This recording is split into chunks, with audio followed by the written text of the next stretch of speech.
Long before anyone knew the full cost of a signal, a single SOS drifted through the void. It was meant for the nearest interstellar coalition, a cry for help, a plea for mercy, a last chance to save a dying species. The senders did not know the message would be intercepted by humanity, a civilization dismissed as reckless, insignificant, and unready. Earth had been watching the stars for decades, cataloging every transmission, every warp signature, every fragment of alien communication that crossed the void. Humans did not respond immediately, for patience had always been their greatest weapon. They waited, studied, and prepared. They observed not as conquerors, but as learners. And when the signal reached their ears, they did not hesitate. The Deathworlders moved with a precision that belied the chaos of their worlds. Their fleets were massive, their ships armed with technologies that had terrified even the oldest civilizations. Yet they advanced not with the intent to plunder, but with a singular purpose, to answer the SOS in full, unflinching, and without compromise. The fleets emerged from hyperspace like waking giants, their hulls gleaming against the black canvas of space. Stars reflected off their armor plating, engines humming with the power of civilization centuries ahead. Observers from nearby systems recorded the arrival in disbelief, failing to comprehend how a species once considered primitive had become a force capable of shaping the destiny of others. When they entered the region of the SOS, the first signs of devastation were apparent. Orbital cities had been reduced to skeletons of metal and glass. Entire civilian convoys drifted aimlessly, their crews long gone. The Deathworlders paused only to assess, calculating every angle, every possible threat. Every ship, every weapon, every strategy was synchronized with a precision that seemed impossible. They did not strike blindly. They did not rage. They moved with the deliberate intent to preserve what could be saved and to punish only where necessary. Each maneuver was a lesson, a demonstration of intelligence and restraint. Enemy fleets that had anticipated chaos found themselves systematically neutralized. Their actions predicted before they had even been conceived. The SOS intended recipients arrived late, confused, and unprepared. They had assumed superiority, relying on numbers, firepower, and experience. Humanity, however, had already rewritten the battlefield. Entire armadas were isolated, disrupted, and incapacitated without catastrophic destruction. Lives were spared where possible, infrastructure preserved where practical. It was not mercy, it was calculation. As the Deathworlders moved through the devastated systems, they repaired what could be restored. Medical teams treated both humans and aliens alike, demonstrating that defiance did not require cruelty. Engineers rebuilt orbital stations, recalibrated jump gates, and stabilized dying planets. Each act of restoration was meticulously planned, leaving no ambiguity about intent. They were the guardians now, whether anyone wanted it or not. The galaxy watched silently.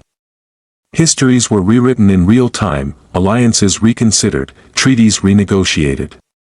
Those who had underestimated humanity now had no choice but to recognize the scale of their intelligence, morality, and foresight. Civilizations that had once acted with impunity began recalculating every choice, understanding that when humans arrived, nothing was left to chance, and when the final SOS had been answered, when every threat was contained and every life possible had been preserved. The Deathworlders transmitted a single message across every open channel: we answer calls, we remember, we repay. And across the void, a quiet warning spread through every corner of the galaxy: never underestimate those who arrive when you least expect it, because when humans respond, even the stars themselves must pause. The systems around the SOS were eerily silent, as if the universe itself were holding its breath. Debris floated in the void, remnants of fleets and stations destroyed before help could arrive. Alien civilizations had assumed the signal would draw a routine rescue or a predictable intervention, but humanity's response was neither routine nor predictable. Deathworlder vessels moved with methodical grace. Their formation flawless, every ship a node in a vast, interconnected network of awareness. They scanned the wreckage, identifying survivors, and assessing damage with near-prescient efficiency. It was as if they had already calculated every possible scenario long before entering this space. Survivors watched in awe as the humans repaired what had been thought irreparable. Ships were restored mid-orbit, engines reignited, life support systems stabilized. Medical teams deployed with seamless coordination, treating not only humans but alien victims of the conflict as well. There was no fanfare, no display of superiority, only the quiet assurance of skill and purpose. Meanwhile, hostile forces that had expected to capitalize on chaos found themselves outmaneuvered without direct confrontation. Supply lines were severed, communications disrupted, and strategic positions neutralized, all without a single unnecessary casualty. The Deathworlders demonstrated a terrifying principle: power need not be loud to be absolute. News of their approach spread faster than any fleet. Neighboring systems recalculated their assumptions, governments paused conflicts, and mercenary groups abandoned planned strikes. Humanity's presence alone reshaped the region, establishing an unspoken order founded on precision, foresight, and unwavering intent. Even as they worked, the Deathworlders observed. They catalogued, remembered, and recorded every action, every gesture of cooperation or defiance. Building a living archive of behavior.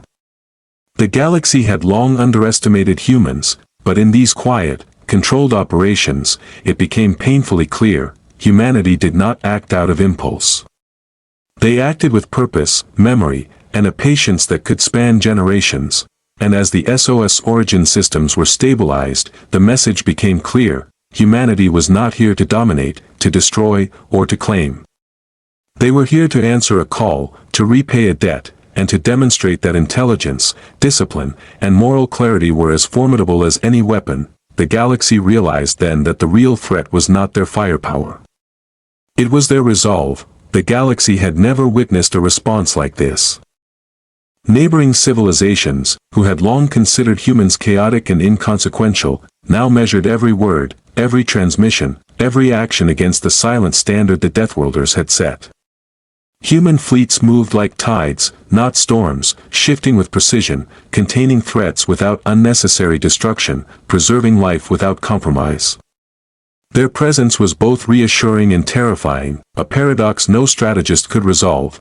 Hostile fleets that had once relied on numbers and brute force found themselves outmaneuvered at every turn. Human tactics were not about overwhelming power, they were about anticipation. Ships were isolated before they could regroup, corridors of space were controlled without blockades. And enemy commanders discovered that their own calculations had been anticipated, countered, and nullified. Defeat came not with explosions, but with inevitability. Amid the ruins, humans rebuilt. Orbital stations that had been shattered were restored. Civilians, human and alien alike, were evacuated, treated, and protected. Resources were redistributed, jump gates recalibrated, and trade networks reopened. Every action spoke of a principle older than war itself: strength without purpose is meaningless, but strength applied with memory and precision commands respect. The intended recipients of the SOS arrived too late. They saw the aftermath: systems stabilized, fleets immobilized, infrastructure restored, and understood that their delay had cost them more than a battle. They had underestimated a species that did not forget, did not rush, and did not act without calculation. Galactic scholars and strategists scrambled to interpret the events. Humanity was no longer a fledgling player, it was a force of reckoning, measured not in weapons, but in consequence. Civilizations realized that any action taken, whether altruistic or malicious, could be traced, catalogued, and, when necessary, addressed with absolute precision. And somewhere in the quiet of restored systems, humanity sent a message that would echo across space and time: we act when called, we remember what is done to us and to others. We repay debts, not with rage, but with inevitability. The galaxy learned, perhaps too late, that underestimating humanity was the first and deadliest mistake anyone could make. The galaxy held its breath in the days that followed. Human fleets did not linger unnecessarily, yet their influence stretched far beyond the systems they had saved. Trade routes realigned, piracy diminished, and conflicts that had smoldered for decades quietly cooled. Observers could not determine whether humans were intervening directly or simply allowing natural consequences to unfold, but the result was unmistakable: order where chaos had reigned, stability where uncertainty had dominated. Civilizations once dismissive of Earth began re-evaluating every interaction, every recorded encounter. Ancient treaties, forgotten debts, and overlooked favors resurfaced in archival data. Actions that had once seemed inconsequential now bore weight in a galaxy where memory had become power. Humans had transformed remembrance into influence, proving that patience, foresight, and moral clarity could be as formidable as fleets of warships. Even the most aggressive species felt the subtle pressure of human presence. Fleets poised for conquest found themselves delayed by unseen calculations, logistical anomalies, or intelligence they could not trace. Humans did not destroy, they redirected, recalibrated, and contained. Each intervention reinforced a terrifying truth: power was not measured in firepower, but in the ability to control outcomes. On devastated worlds, humans rebuilt with precision and compassion. Medical teams treated the wounded, engineers restored infrastructure, and aid was distributed based on need and effectiveness rather than allegiance or influence. Every act left a mark of intention, a signature of responsibility that spoke louder than any weapon. Across the void, the galaxy began to understand a quiet but undeniable principle: humanity could repay debts with unwavering consistency, enforce accountability without tyranny, and shape the course of civilizations without conquest. Their presence was subtle, their methods indirect, but their impact was absolute. And in the stillness of space, a thought spread like a whisper among stars and fleets alike: underestimate humanity at your peril, because when they act, nothing is ever the same again. The galaxy's understanding of humanity deepened with every calculated movement and quiet intervention. Fleets no longer moved in a simple pattern of attack or defense. Each human vessel acted as part of a larger organism, a network of awareness that extended across entire star systems. Enemy forces that had once relied on numbers, firepower, and intimidation discovered that their tactics were anticipated, their maneuvers countered, and their plans unraveling before they had even been executed. Defeat was not sudden. It was inevitable, precise, and thorough. On worlds that had been on the brink of collapse, humans restored balance in ways that alien civilizations had never considered. Orbital habitats were stabilized, power grids repaired, and jump gates reactivated. Trade networks, long disrupted by war or neglect, were reconstructed with meticulous efficiency. Civilians, human and alien alike, received care, protection, and guidance. Every action reinforced a single principle: strength must serve purpose, and intelligence without morality is empty. Observers across neighboring systems struggled to comprehend the scale of human foresight. Ships moved in silent synchrony, predicting threats, isolating dangers, and ensuring minimal casualties. Infrastructure and commerce recovered faster than anyone thought possible, and even hostile factions could not deny the effectiveness of the human methodology. It was neither brute force nor blind retaliation, it was orchestration of consequence on a galactic scale. Even the galaxy's most ancient custodians, entities who had overseen civilizations rise and fall for eons, paused to observe. They recognized something unprecedented: a species capable of enforcing balance without domination, correcting injustice without vengeance, and stabilizing chaos without imposing tyranny. Humanity had transformed the act of intervention into an art form. Subtle yet unstoppable, precise yet compassionate. Meanwhile, alien empires began recalculating their strategies. Treaties once considered binding were reassessed, debts long ignored were accounted for, and acts of kindness, cruelty, or negligence were suddenly given significance. Civilizations realized that every choice they made could echo across time and space, catalogued and remembered by humans who never forgot, never rushed, and never acted without thought. And in the quiet corridors of restored worlds, humans did not boast. They did not claim victory. They simply ensured that life continued, that order persisted, and that the galaxy understood the underlying truth: when humanity responds, it is not merely to act, it is to correct, to restore, and to repay in full measure. The galaxy, which had long assumed that human influence was limited to power and survival, now recognized a far more dangerous reality. Humans were patient, intelligent, and moral in ways the universe had never accounted for, and as they departed, leaving systems stable, populations protected, and enemies contained, one certainty spread throughout the stars: humanity does not forget, humanity does not forgive. And humanity's reckoning is inevitable, because when humans answer a call, the universe itself must take notice. The galaxy held a new awareness, one that stretched beyond fleets, planets, and political boundaries. Humanity's intervention had not merely saved systems, it had altered the very rules by which civilizations measured themselves. Observers watched fleets move with an elegance that seemed impossible, ships coordinated across light years, not by orders shouted across comm channels, but by algorithms, intuition, and a profound understanding of consequence. Every maneuver was deliberate, every intervention precise, and every outcome measured with meticulous foresight. Civilizations that had once regarded Earth as a minor player now re-evaluated their histories.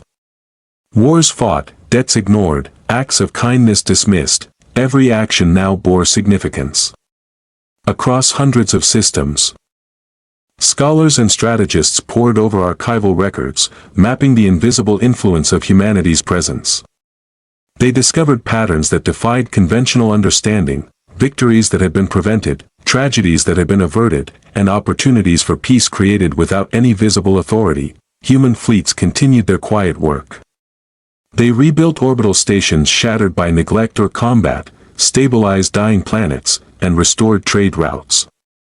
Medical teams deployed across alien populations, treating wounds, curing diseases, and documenting practices that would outlast the human's physical presence. Engineers recalibrated long-abandoned jump gates, ensuring faster, safer, and more predictable travel. Every act of restoration, every calculated intervention, carried the unmistakable signature of a species that measured life not in destruction, but in preservation and accountability. Even the galaxy's most ancient predators, the species that had thrived in silence and shadows, felt the subtle but absolute pressure of human oversight. Fleets poised for conquest found themselves outmaneuvered before their plans had fully formed.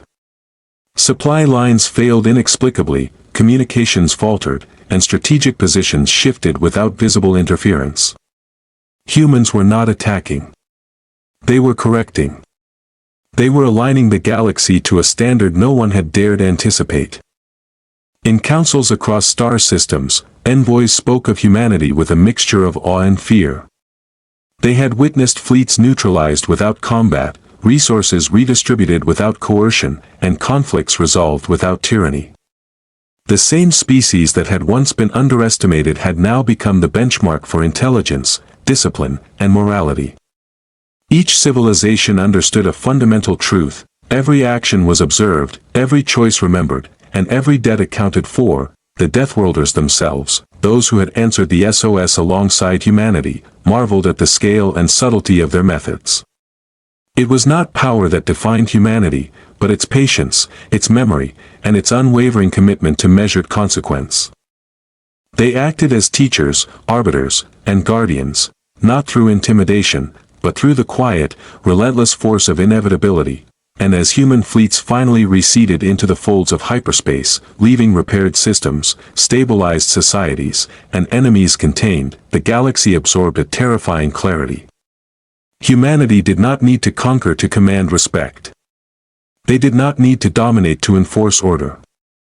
Their presence alone, their memory, and their moral precision were enough to reshape civilizations and rewrite the calculus of power. Across the void, every star whispered the same lesson to those who would listen: underestimate humanity at your peril, because when humans repay what is owed, the consequences are written not in fire, but in the fabric of the universe itself.